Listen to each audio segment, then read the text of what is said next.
Learn English with marriage. Hello my friends, welcome back to my channel. I hope you are doing great today. If you're here, it means you're excited to learn English, while also learning about amazing personalities who changed the world. Learning English becomes so much easier when you listen to stories, especially biographies of great leaders. Today we are going to talk about one of the most inspiring figures in history, Mahatma Gandhi. This is going to be an incredible journey, full of lessons, emotions, and powerful moments. I will take you step by step through his life, from the very beginning to his death. So grab a cup of tea or coffee, sit back and get ready to improve your English, while learning about the man who taught the world about truth, nonviolence, and the power of simplicity. Mahatma Gandhi was born on October 2, 1869, in a small town called Porbandar, located in present-day Gujarat, India. His full name was Mahatma Gandhi, but later people began to call him Mahatma, which means great soul. Let's start from his childhood. Mahatma was born into a Hindu family. His father, Karamchand Gandhi, was a chief minister in Porbandar, and his mother, Putlabai Gandhi, was a deeply religious woman. Putlabai was a devoted mother and followed strict rituals like fasting and praying. Her simple lifestyle and deep spirituality left a lasting impression on young Mahatmas.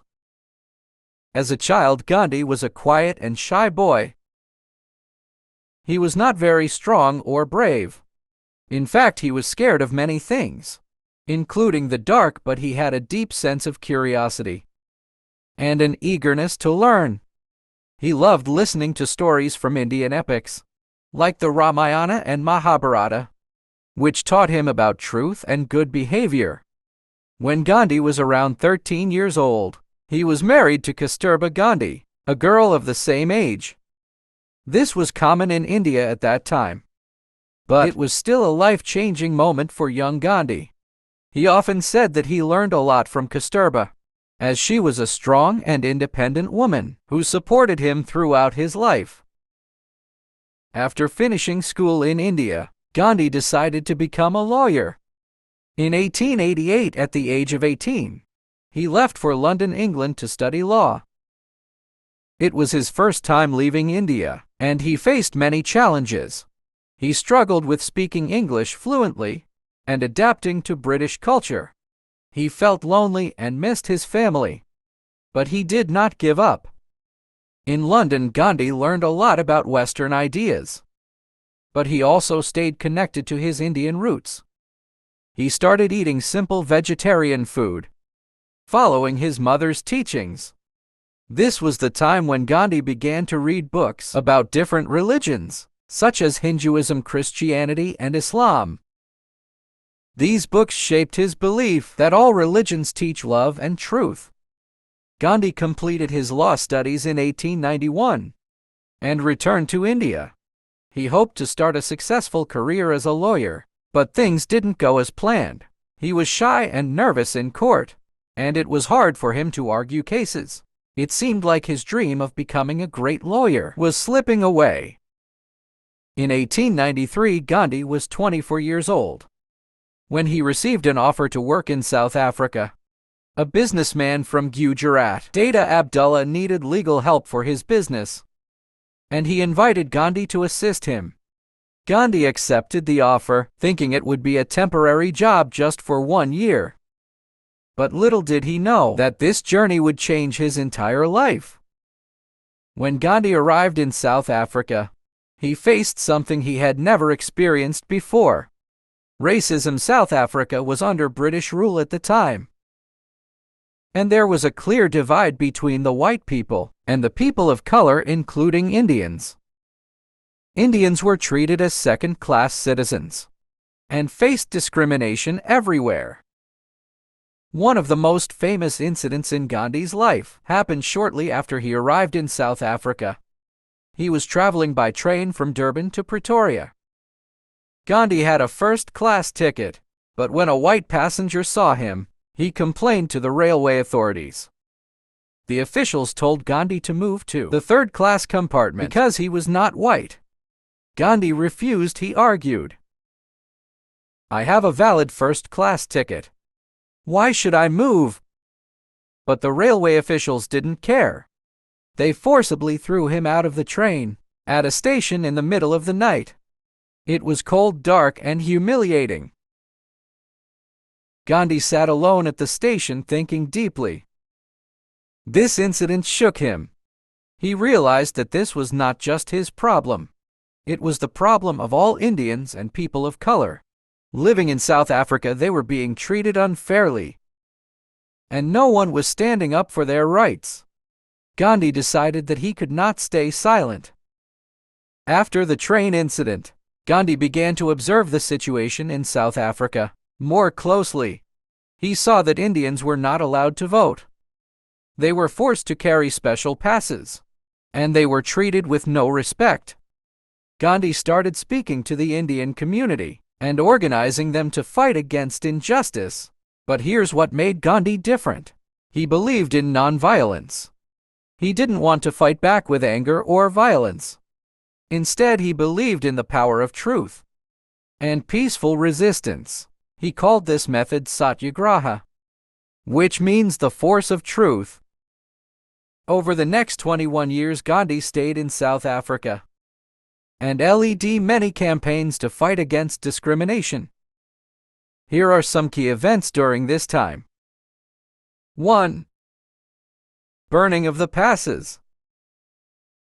In South Africa, Indians were required to carry special passes to prove their identity. Gandhi organized a protest where people burned these passes as a symbol of resistance.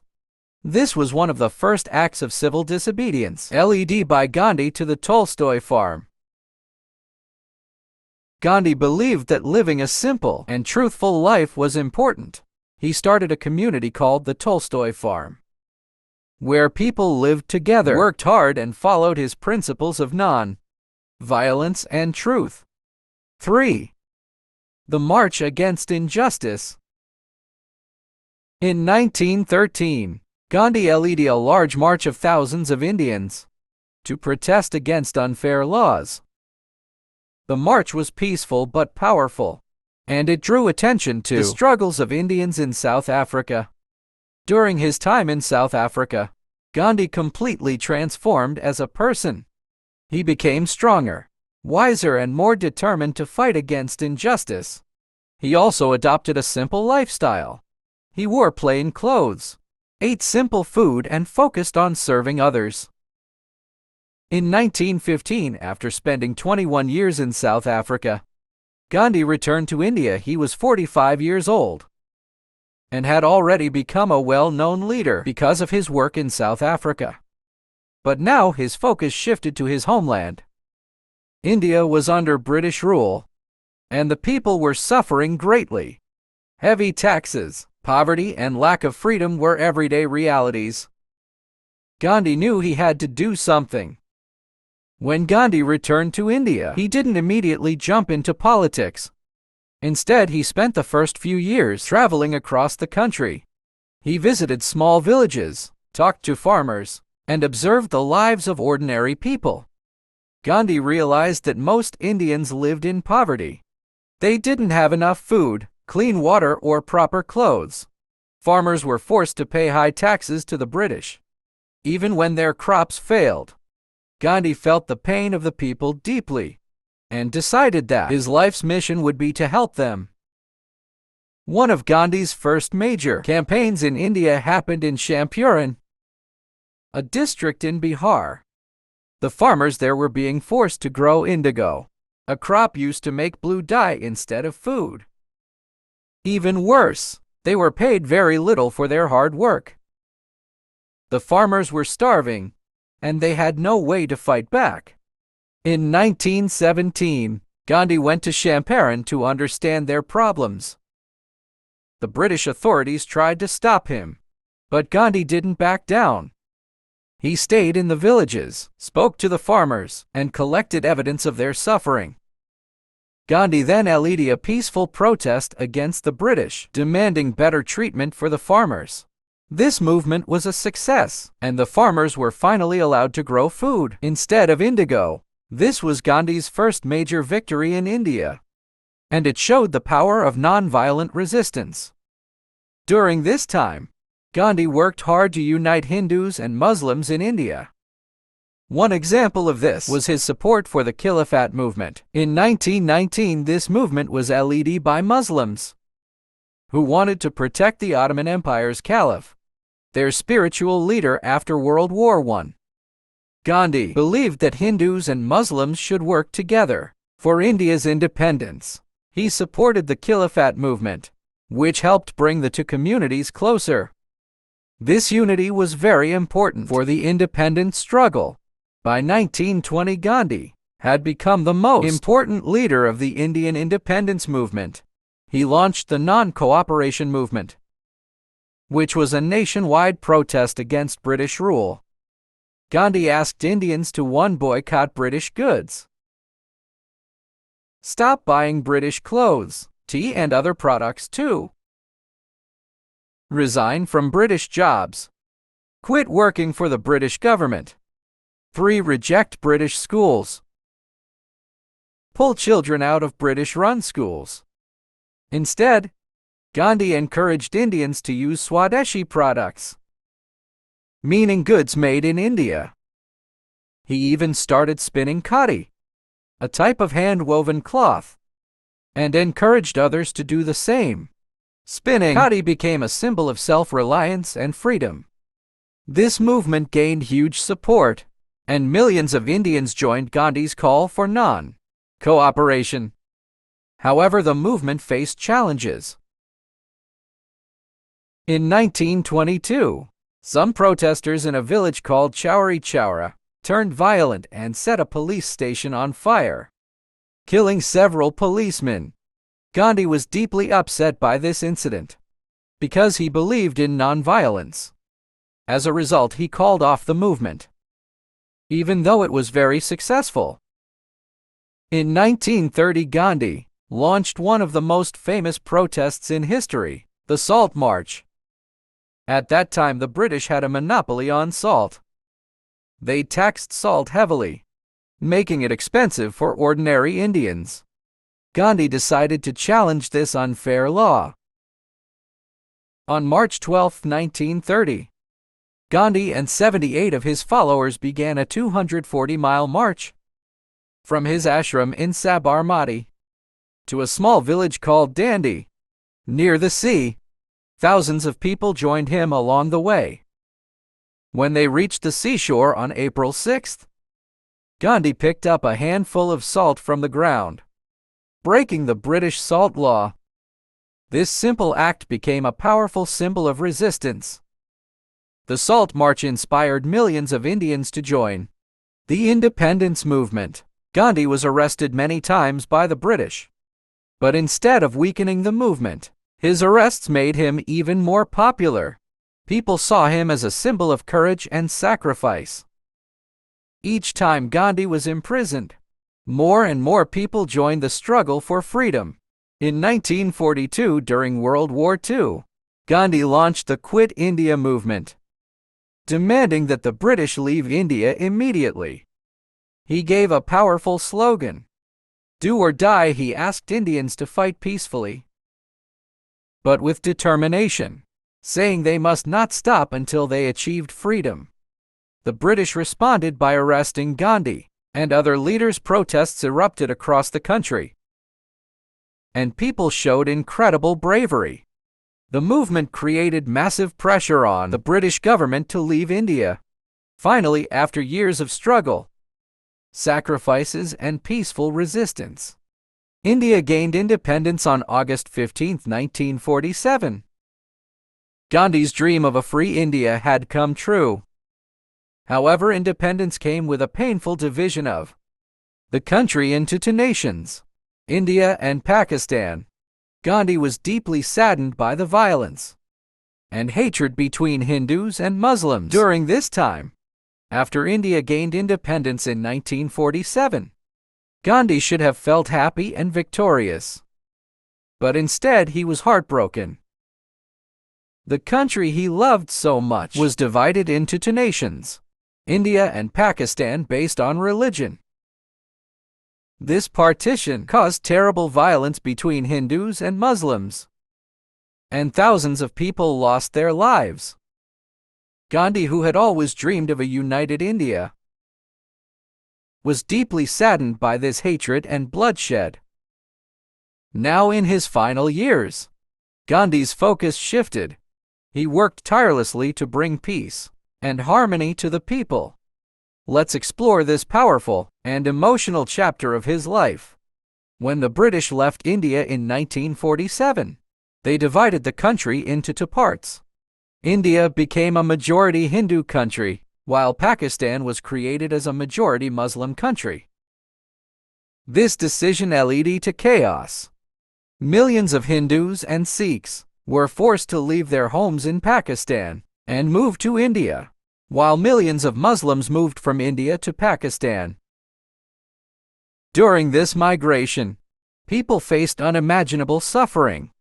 Families were torn apart, homes were destroyed, and there was widespread violence. Hindus and Muslims, who had lived together peacefully for centuries, started fighting each other. Gandhi could not bear to see this hatred.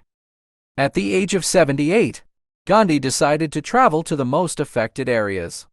To stop the violence, he walked barefoot through villages, met with angry mobs, and begged people to stop killing each other.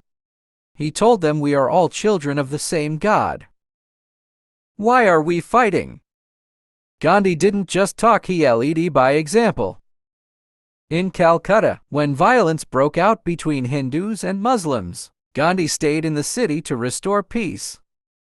He refused to eat until the violence stopped. This was one of his famous hunger strikes, where he would fast as a form of protest. People were moved by his sacrifice and started to lay down their weapons.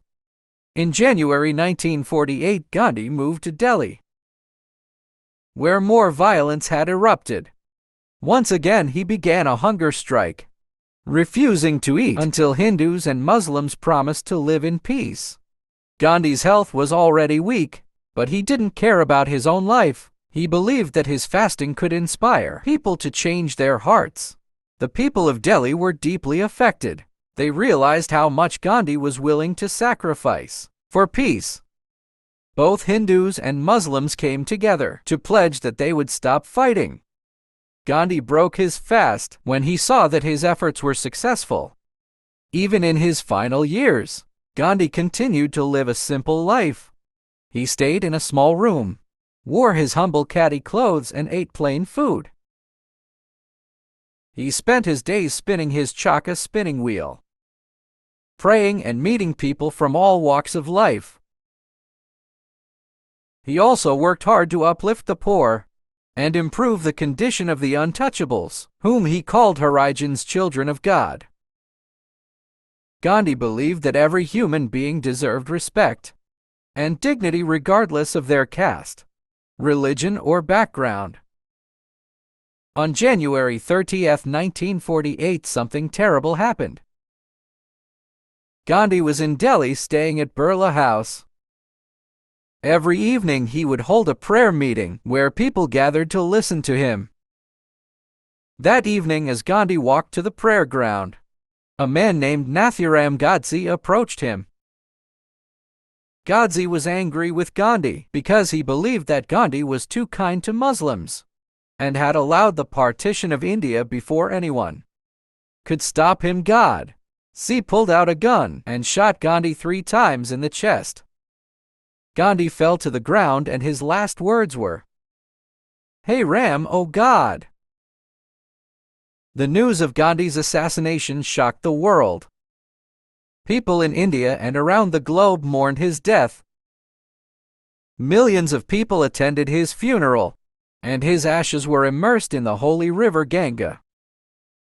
Even though Gandhi was no longer alive, his teachings and principles lived on. His message of non-violence, truth, and peace inspired leaders like Martin Luther King Jr. in America and Nelson Mandela in South Africa. Gandhi showed the world that you don't need violence to fight for justice. You only need courage, love, and determination. Even though Mahatma Gandhi left this world in 1948, his life and teachings remain alive in the hearts of millions. Gandhi's story is not just about India's independence. It is about courage, truth, and the power of determination. He showed the world that, even in the face of impossible challenges, we can achieve great things if we have the strength to believe in our values and never give up. Let's now reflect on Gandhi's greatest lessons and how they inspire us to be better, stronger, and more compassionate human beings. Lesson 1. Nonviolence is the greatest power. Gandhi proved that violence is not the answer. He believed that ahimsa, nonviolence, is the most powerful weapon we have. Imagine standing up to one of the strongest empires in the world without using guns or bombs. Gandhi taught us that patience, love, and truth can conquer even the greatest enemies. Think about this in your own life. Maybe you're facing problems at school, work, or with people around you. Gandhi's message reminds us to deal with conflicts calmly and with kindness. No matter how hard things get, we can always choose peace over anger. Lesson 2. Stay true to your principles. Gandhi believed deeply in truth. He called his life an experiment with truth because for him nothing was more important than being honest with himself and others. Even when people doubted him or criticized him, Gandhi stayed true to what he believed in. This is a lesson for all of us. When you have dreams and goals, the world might try to pull you down. People might say you're not good enough, or that your dreams are too big. But Gandhi teaches us that we should never let go of our values. If you believe in yourself and work with honesty, nothing can stop you from achieving your dreams. Lesson 3. Small actions can change the world. When Gandhi started spinning khadi or making salted dandy, people laughed at him. They thought these were small, meaningless actions, but Gandhi showed that even the smallest steps can create the biggest changes. In our lives, we often think that our efforts are too small to matter. Maybe you feel like you're not doing enough, or that your dreams are too far away. But remember, this big changes start with small steps. If you take one step every day toward your goal, you will eventually reach it. Lesson 4. Simplicity is the key to happiness. Gandhi lived a very simple life. He didn't need fancy clothes, big houses, or expensive things to be happy. For him, happiness came from helping others and staying close to his values. Today, many of us chase after material things, thinking they'll make us happy. But Gandhi's life reminds us that true happiness comes from within. It comes from kindness, gratitude, and living a meaningful life. Lesson 5. Never give up. Perhaps the most inspiring part of Gandhi's life is his determination. Imagine how difficult it must have been for him to fight against an empire as powerful as the British. He was jailed, beaten, criticized, and betrayed, yet he never gave up. Gandhi believed that every failure was a step closer to success.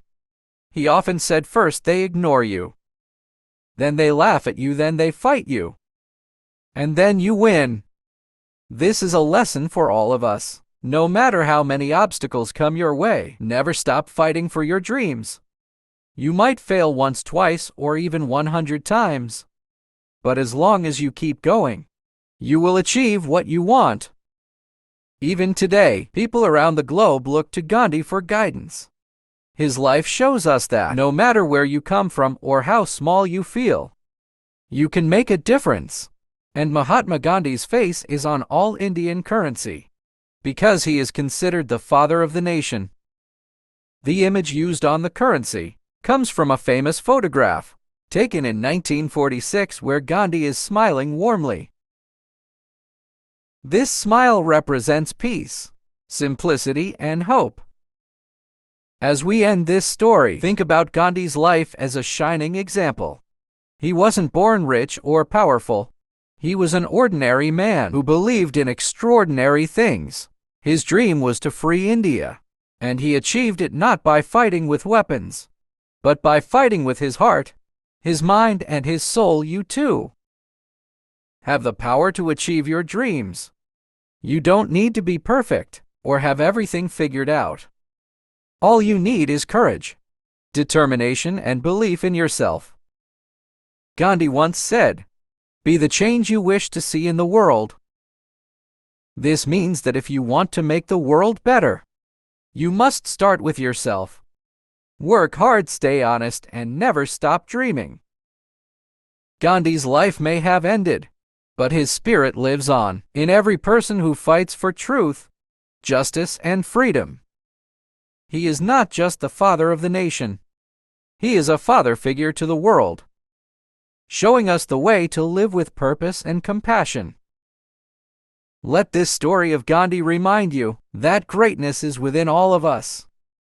You can overcome any challenge, achieve any dream, and make the world a better place. Just as Gandhi did. Remember, you are stronger than you think, braver than you know, and capable of amazing things. Keep going and never give up. This was the story of Mahatma Gandhi, an ordinary man who changed the world. Thank you for listening. Let me know what you learned from this story.